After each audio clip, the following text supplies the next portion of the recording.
यहाँ देखना, यहाँ देखना, अरे यहाँ देखो। आप मेरे 3 सामान भेज देना वापस जो लाए थे। हाँ भाई देखिए, चलो रेडी है, एकदम करो। 1 मिनट पहले लाइट देखो। अच्छा, बिग बी की नई फिल्म आ गई है झुंड, लेकिन इंग्लिश में पोस्टर क्यों निकाला ये मेरे को समझ नहीं आया। क्योंकि अगर स्पेलिंग ये वाली है तो हीरो भी इनको रखना चाहिए था। जिंदगी झंडवा फिर भी घमंडवा। नमस्ते जी, वेलकम, स्वागत। पूरे हफ्ते का हाल चाल और बवाल। ये वीडियो अगर आपको लगे कमाल तो शेयर कर डाल। मुझे तो आप जानते होंगे, आई एम मिस्टर मैकएडम्स। चलते शुरू करते हैं रशिया और यूक्रेन से। इनके बीच बातचीत शुरू हो जाने के बावजूद वॉर और ज्यादा एस्केलेट हो गया है। रिपोर्ट्स बता रही हैं कि रशिया ने वैक्यूम बॉम्ब का इस्तेमाल किया है जो बहुत घातक है, और उसने न्यूक्लियर बॉम्ब के इस्तेमाल की पॉसिबिलिटी भी बताई है। इन सब के बीच कई इंडियन स्टूडेंट्स अब भी यूक्रेन में या यूक्रेन के अलग अलग इंटरनेशनल बॉर्डर्स पर फंसे हुए हैं। इंडियन गवर्नमेंट की सभी कोशिशों के बावजूद उन स्टूडेंट्स को प्रार्थना की जरूरत है, इसलिए आप सब दुआ कीजिएगा सभी स्टूडेंट सही सलामत अपने देश वापस लौटें। दुनिया के बड़े बड़े देशों के बड़े बड़े नेताओं ने शांति की अपील की है और रशिया पर इकोनॉमिक सैंक्शंस लगा दी। इन बड़े बड़ों के बीच दुनिया का एक बड़ा वाला भी है, आई मीन पाकिस्तान। उसने भी तय किया है कि वो भी रशिया पर आर्थिक प्रतिबंध लगाएगा और यूक्रेन की आर्थिक मदद करेगा। झूठ पे झूठ, झूठ पे झूठ। जी हाँ, ये एक सटायर है। एक पत्रकार ने एक पाकिस्तानी लीडर से पूछ लिया कि लीडर, नेता, कैसे करोगे बे तुम आर्थिक मदद? ये समस्या है, क्या बोलने का। तो नेताजी बोले, रशिया पर आर्थिक प्रतिबंध लगाने के लिए हमने ये फैसला किया है कि अब पाकिस्तान उनसे लिया हुआ उधार कभी नहीं चुकाएगा। दूसरी तरफ यूक्रेन की आर्थिक मदद हम ऐसे करेंगे कि अगले 5 सालों तक हम उनसे कोई लोन नहीं मांगेंगे। क्या करूं इसका, क्या करूं, मार भी नहीं सकता। बात तो सही भी है भाई साहब, पाकिस्तान इतना भी कर दे तो बहुत है।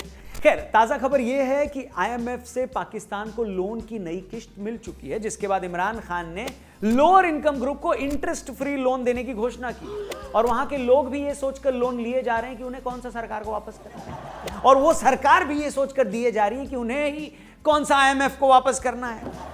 क्या बढ़िया था गुरु। इस बीच ये भी सुनने में आया है कि यूक्रेन में पाकिस्तानी स्टूडेंट्स ने जब ये सुना कि तिरंगा लगी हुई गाड़ियां सेफली बॉर्डर तक पहुंच रही हैं, तो वो भी अपनी गाड़ियों में भारत का तिरंगा लगाकर चलने लगे। खबर यह है कि सैनिकों को देखकर उनमें से कई लोगों ने भारत माता की जय के नारे भी लगाए। कोई बात नहीं, जान बचाने के लिए तो कई लोग गधे को बाप बना ही लेते हैं। अभी तो उन्होंने बाप को ही बाप बोला है तो चलेगा, अपने वैसा कोई प्रॉब्लम नहीं है ना। गुड। इतने तेजस्वी लोग हैं हमारे पास। वो तो सोशल मीडिया पर अलग ही बवाल चल रहा है। एक खबर यह है कि यूएस प्रेसिडेंट बाइडेन ने रशियन प्रेसिडेंट पुतिन को कट्टी कर दी, यानी फेसबुक पर अनफ्रेंड कर दिया। इतना बड़ा विरोध। रशिया तो इस खबर से हिल गया होगा नहीं? अब क्या होगा? वैसे चिंता की बात नहीं है पुतिन सर, वो शातिरों का शातिर अमेरिका है। किसी एंजल प्रिया की आईडी से अब भी तुम्हारे पोस्ट देख रहा होगा, संभल के। बहरहाल, यूक्रेन एपिसोड से एक पॉजिटिव खबर आई है। वैसे तो मुझे अपना नाम बोले तो रौनक पहले से ही पसंद है, लेकिन इस खबर के बाद से अब मुझे अपने नाम पर गर्व करने का एक और मौका मिल गया है।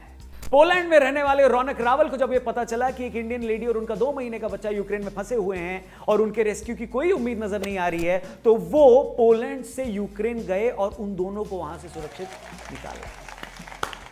जहां इस समय वॉर जोन में सबको अपनी जान बचाकर निकलने की पड़ी, वहां रौनक भाई आप सेफ जोन से ट्रैवल करके वॉर जोन में आए और आपने 2 जानें बचाई। अपनी जान की बाजी लगाकर दूसरे की जान बचाने का यही जज्बा हमें एक सच्चा हिंदुस्तानी और एक सच्चा इंसान बनाता है। रौनक भाई रॉक्स। वाह, क्या बात है। जहां ऐसे इमरजेंसी के टाइम में ऐसे फरिश्तों की पहचान होती है, वहीं कुछ ऐसी चीजें भी सामने आ जाती हैं जो नहीं आनी चाहिए। मतलब एक तो दीदी पकड़ी गई है यूक्रेन में, एक्चुअली में उत्तर प्रदेश के हरदोई की प्रधान है। पकड़ी इसलिए गई है क्योंकि प्रधान के पोस्ट पर होने के बावजूद वो बिना अथॉरिटीज को इन्फॉर्म किए यूक्रेन में मेडिकल की पढ़ाई कर रही थी। वाह वाह वाह वाह वाह, मतलब नेतागिरी भी और डॉक्टरी भी। यहां मुन्ना भाई और वहां एमबीबीएस, यहां इलेक्शन और वहां इंजेक्शन। ऐसे कैसे चलेगा दीदी? लॉ इसकी परमिशन नहीं देता और उनकी कलाकारी पकड़ में भी नहीं आती अगर ये इमरजेंसी नहीं आई होती। लेकिन रशिया और यूक्रेन की लड़ाई में वो खुद ही हिट विकेट हो गई। उन्होंने इवैक्यूएशन की अपील वाला वो वीडियो बनाया जिससे ये बात सामने आई। जैसे यहाँ के लोगों को बात ये पता चली तो हमारे चम्मन चच्चा बोले कि गुरु, इस टाइम पर तो प्रधानमंत्री भी विदेश नहीं जा पा रहे हैं और तुम प्रधान होकर विदेश में पढ़ाई कैसे कर रही हो? इस सज्जन को क्या तकलीफ है भाई? इधर लड़ाई की खबर के बीच इलेक्शन और कोविड की खबरें दब कर रह गई। हाँ, कोविड भाई साहब दबे रहे तो ही अच्छा है, लेकिन इलेक्शन की खबरों का दबना अच्छी बात नहीं है। एक अपडेट दे देते हैं आपको यूपी इलेक्शन से जुड़ी हुई। यूपी बीजेपी की एक रैली में कैंपेन के लिए बुलडोजर लाकर रखे गए थे। बताया जा रहा है कि बुलडोजर योगी जी के स्ट्रिक्ट एडमिनिस्ट्रेशन का सिंबल है। इनफैक्ट जब हमने भी इंटरव्यू लिया था तो हमने भी उनको पूछा था, एक तो बुलडोजर ब्रांड आपको ब्रांड एम्बेसडर लेना चाहता है, एक बुलडोजर कंपनी है जो आपको ब्रांड एम्बेसडर बनाना चाहती है।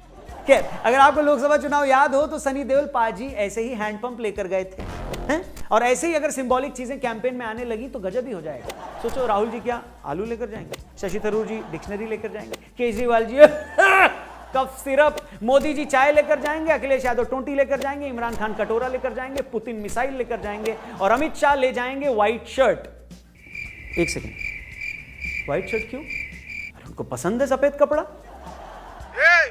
सफेद कपड़ा ओ आगे बढ़ते हैं। उधर उत्तर प्रदेश के लखीमपुर खीरी में वोटिंग के दौरान एक भाई साहब ने ऐसा जुगाड़ निकाला कि एक पार्टी को वहां एक भी वोट नहीं पड़ा। मतलब भाई ने ईवीएम में उस पार्टी के बटन को फेविक्विक से चिपका दिया ताकि कोई उस बटन को दबाने की कोशिश करे तो भी वो न दबे। पता नहीं लोगों को ऐसे आइडियाज कहां से आते हैं। मुझे लगता है उनको जो गम लगाया था उन्होंने फेविक्विक, अगर ईवीएम की जगह घटिया बयान देने वाले कुछ नेताओं के अगर उनके मुंह पे लगा देते तो ज्यादा अच्छा होता। और एक और आइडिया, एक नेताजी ने इलेक्शन रैली में जनता के सामने कान पकड़कर उठक बैठक की, उनको अपनी करनी की उन्होंने माफी मांगी। मुझे लगता है कि ये फेविक्विक उनकी उंगलियों पर लगा देनी चाहिए थी ताकि उनकी उंगलियां कान से चिपक जाती और उन्हें अपनी गलतियां तब तक याद रहती जब तक हाथ और उंगली कान से चिपके रहते। ऐसा लगाएंगे। आगे हो। ये बड़ी अच्छी बात कही आप।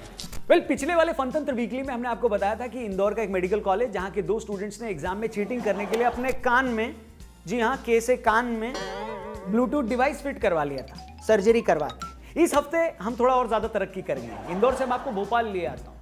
मेडिकल कॉलेज एक ठो वहां पे उन्होंने मुन्ना भाई एमबीबीएस पार्ट 2 बना दिया उस कॉलेज में। कॉलेज में क्या है ना, इंस्पेक्शन के लिए टीम आने वाली थी, उन्हें दिखाने के लिए कॉलेज एडमिनिस्ट्रेशन की तरफ से मेडिकल कैंप लगाया गया जिसमें मरीज तो नहीं आए, इसलिए कुछ मजदूरों को 200 रुपया देकर मरीज बनाकर बुला लिया गया। ये सब कुछ इतने परफेक्टली किया गया ना भाई साहब कि एक बार को तो मुन्ना भाई एमबीबीएस का डायरेक्टर भी चकमा खा जाए। पुलिस का केस बन गया कॉलेज पर। लेकिन मुझे लगता है जब वहां इतने अच्छे स्क्रिप्ट राइटर्स, डायरेक्टर और एक्टर्स मौजूद हैं तो कॉलेज के आगे से मेडिकल का बोर्ड हटाकर प्रोडक्शन हाउस कर दो भाई, बहुत चलेगा, मैं बता रहा हूं। और इस पूरे एपिसोड की पोल खुली तब जब मजदूरों से जो 200 रुपए का प्रॉमिस किया गया था ना कि तुमको दिया जाएगा, वो उन्हें नहीं दिया गया।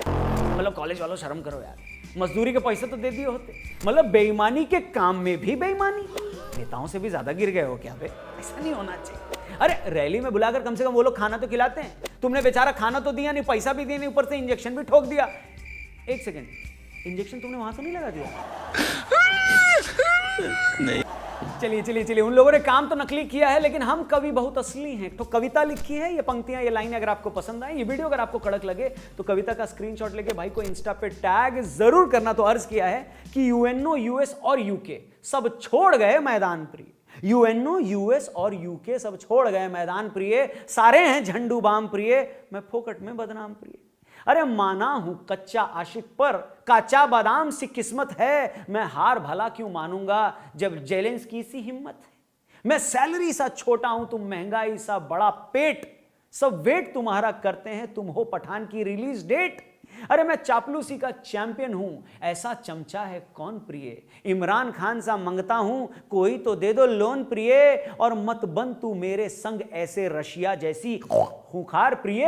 बस हफ्ते भर का चक्कर है, होगी मेरी सरकार प्रिय। Thank you. उम्मीद करते हैं आपको ये कविता अच्छी लगी होगी, क्योंकि जब अच्छी थी तो लगेगी ही। इसका स्क्रीनशॉट लेके भाई को इंस्टा पे टैग जरूर करना, सबका भाई नहीं, कंडीशन अप्लाइड। बाकी ट्विटर, फेसबुक, इंस्टा पे भी हमको फॉलो करना, हमारे चैनल को सब्सक्राइब करना। फेसबुक पे देख रहे हो तो हमारे पेज को जरूर लाइक करना। अपना ध्यान रखना, इलेक्शन खत्म होने वाले हैं, कोविड और महंगाई दोनों का ग्राफ तेजी से बढ़ सकता है। जाते जाते बस एक इंपॉर्टेंट चीज कहना चाहूंगा कि गर्मी बढ़ जाती है अक्सर जून के महीने में। गर्मी बढ़ जाती है अक्सर जून के महीने में। और अपनी एक्स को फेसबुक पर देखकर मजनू बोला, आग है इस सीने में, आग है इस सीने में। इस सीने की आग को बुझाएं, ये वीडियो और भी लोगों तक पहुंचाएं। थैंक यू फॉर वॉचिंग, जल्दी मिलते हैं। नमस्कार, जय हिंद।